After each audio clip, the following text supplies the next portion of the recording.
Hey, I'm Brent Worsham. Hello, and thank you for taking the time to listen to our feasibility study put together by myself, Casey Burton, and Emily Patch to better the Clemson Lacrosse Club team and its community of supporters.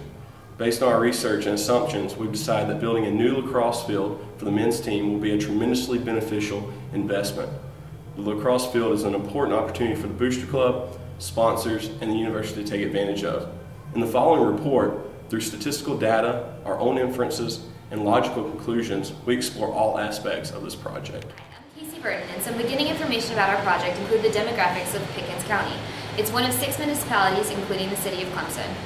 The student body of Clemson involves a population of 17,585, with 52% females and 48% males. Some additional demographics include there is a 63% white population, 5% black population, 1% Asian population, and 1% other.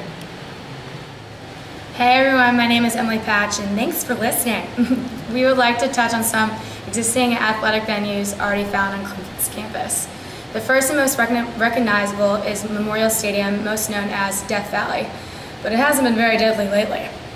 Sorry about it. As of 2006, upon completion of the West Zone, the stadium's capacity was 80,301. This dramatic increase from 53,000 in 1960 comes from their continuous success within their league and their attendance rates.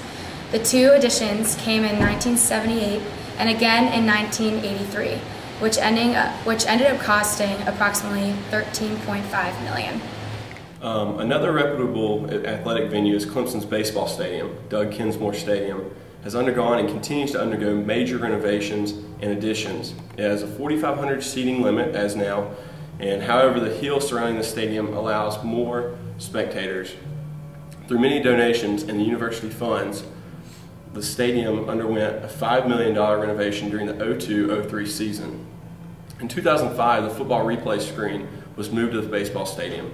Fortunately, because of the $2 million donation, the grandstands were built, which might have impacted their 2011 number 9 ranking in average attendance, which was 4,393. Dr. Regan, as you always told us, if we can't fill a stadium as it is now, there's no need to increase, and then you have even more empty seats. Clemson student bodies value sports and activity, and this is made clear by the excess of construction to their athletic fields and stadiums as well as the curriculum. This is why we feel the addition of a lacrosse field will further enhance their passion for sports and their image of excellence. The field that we propose to build would include a 110-yard by 60-yard standard lacrosse field with Clemson's current green space, lights, drainage, and a building containing the following: bathrooms, storage, office space, ice machines, and a concession stand. Landscape will further include surrounding walkways, fencing, and a security system protecting the grounds. Parking is not an issue that we have to address, as the university already provides parking in the projected area of construction. This field would allow the players to have a high-quality playing experience. Based on the quality of their players and the success that they have achieved, they deserve a chance to bring more recognizable and memorable success to the university. With all this included, the total cost of this project is approximately $1.4 million.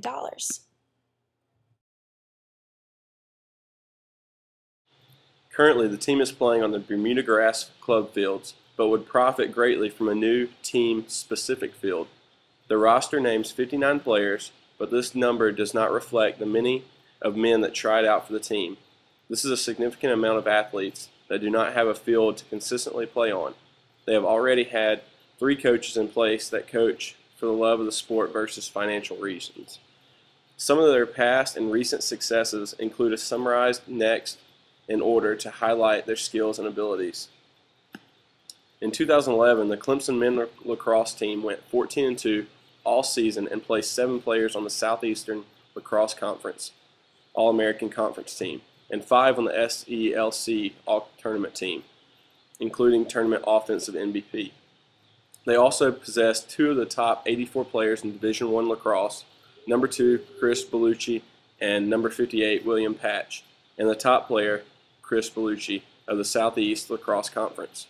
According to the Nike Coaches Poll of Division I teams, Clemson is number 13 out of the top 25.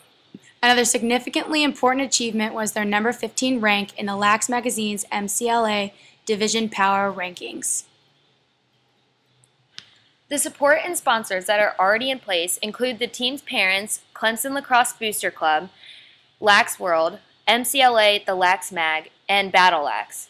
The Booster Club remains their biggest sponsor and is mostly comprised of the players' parents and alumni.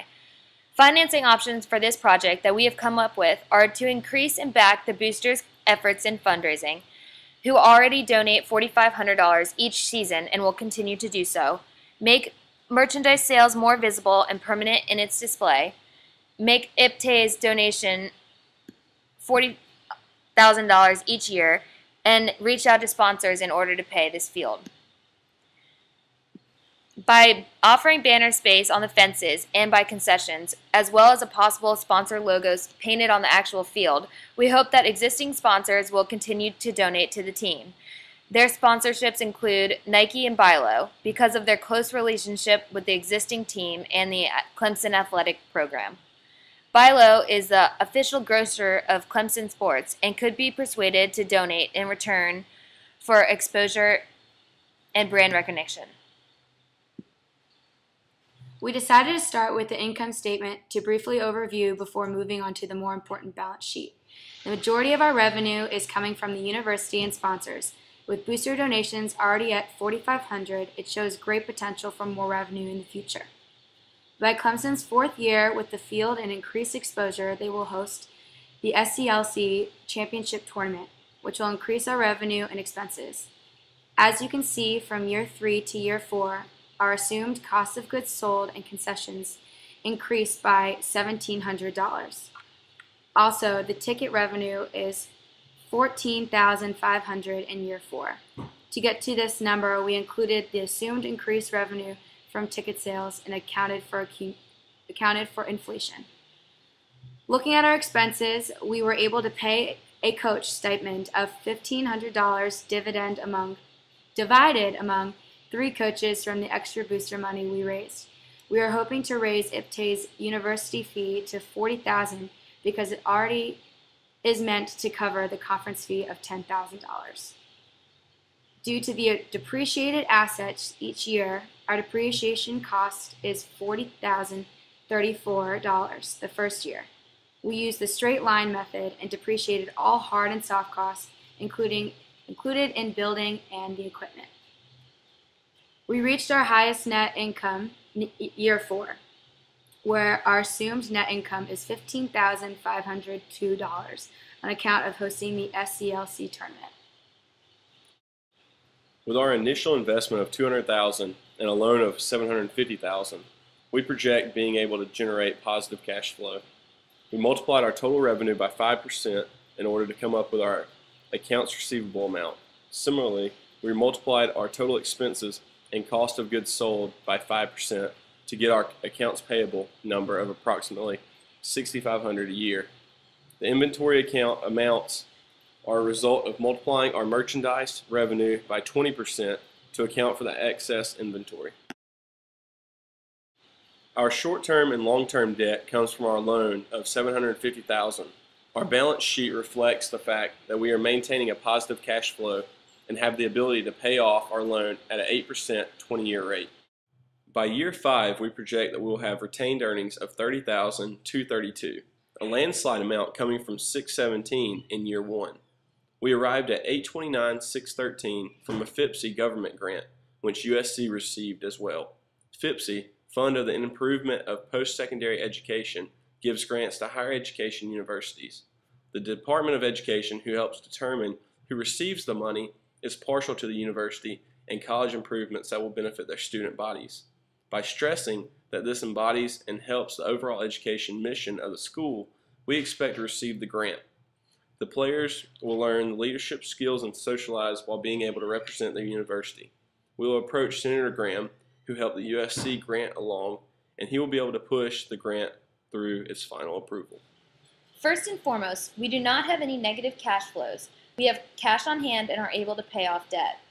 Our cash flow statement shows that from each year, our cash continues to grow from our beginning balance of $200,000 to a projected amount of $323,733.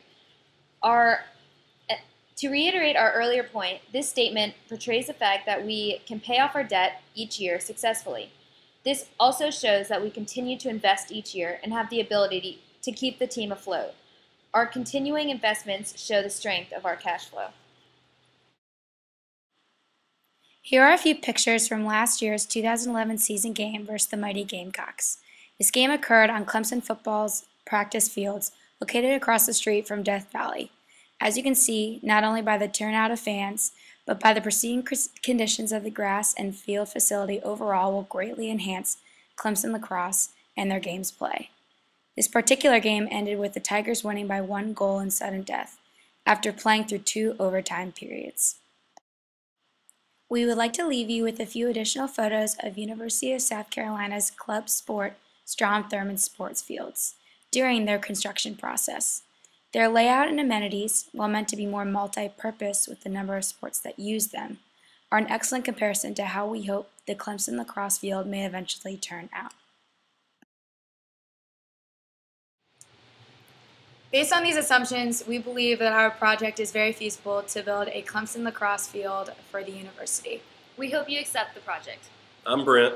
And I'm Emily. I'm Casey. And that's a wrap. See ya. Love you, Regan.